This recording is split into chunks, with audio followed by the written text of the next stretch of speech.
My name is Max James, and as always, I'm one half of the TTN Nerds, and today is day 21 of the 31 Days of Fright horror movie project presented by the TTN Nerds. We have come to the end of week 3, and as well as our theme, zombies, so I'll be watching H.P. Lovecraft's Re-Animator, directed by Stuart Gordon. I'm going to get right into watching this movie, and I'll be right back, as always, in a few seconds to tell you what you need to know about this movie. I just got done watching Re-Animator, and I'm going to tell you what you need to know about this movie. I got 6 categories to get through, and first is the plot. It essentially boils down to a young medical student named Herbert West. He has figured out the serum to bring the dead back to life, but the serum has its complications. When the dead is brought back to life,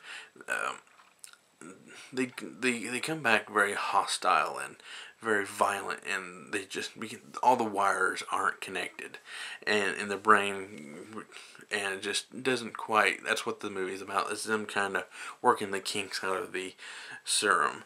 And 2 is the characters. You got Jeffrey Combs as Herbert West. You got Bruce Abbott as Dan. Is Dan, and you got Barbara Crampton as Megan Halsey, as you believe that's her last name, and you got David Gale as Dr. Carl Hill. He's the villain of the movie.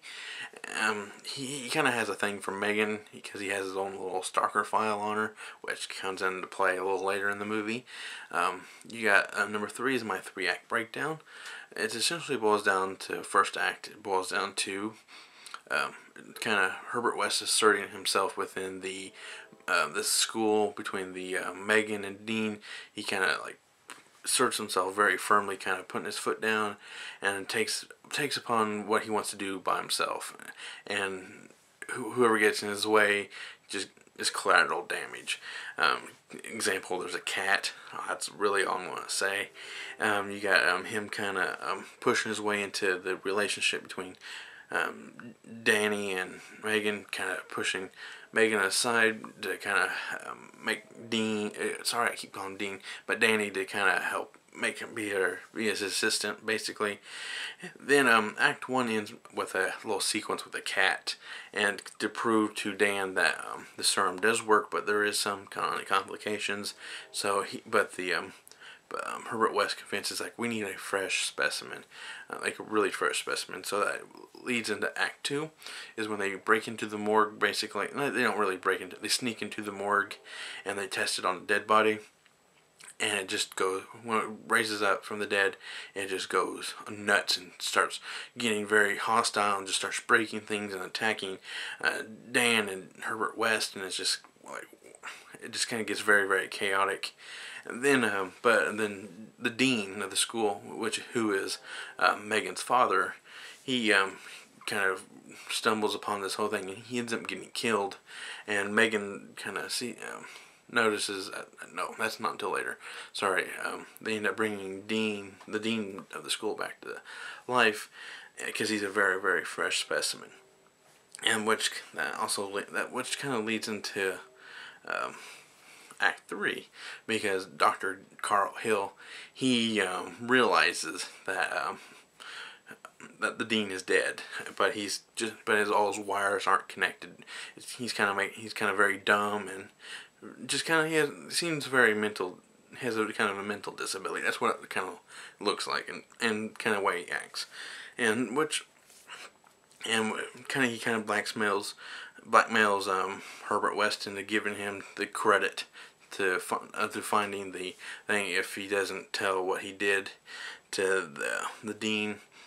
And Herbert West didn't take too kindly to that, so he kills Dr. Carl. That's not really a spoiler. So but the big moment is when he realizes that he's never done like pieces. So he injects the severed head and the body itself, and they work just fine as separate pieces. And because the head actually has full mental capability, and that's where he comes in. He has a serious. That's where he becomes the villain of the movie, big time, because he kind of kidnaps Megan, and he does like this really, really weird scene on the the autopsy table, which I'm going to say, I'm not going to tell you. You just need to watch the movie, which is probably what this movie is really notable for, is what happens on the autopsy table. Then number 4. That's really all I can say about the acts. So number 4 is the special effects and makeup. Special effects and makeup are great. You got exploding eyeballs, you got severed heads, you got dead bodies that actually look like dead bodies. And then you got there's also a dead cat. Trust me, it's not as bad as it sounds. And but the makeup is really great. I do commend this movie for having a really low budget, but the makeup is really well done. Then you got number 6 is the ending. All I gotta say is the ending is very chaotic. The serum actually has kind of like a little. If you overdose, it kind of heightens all the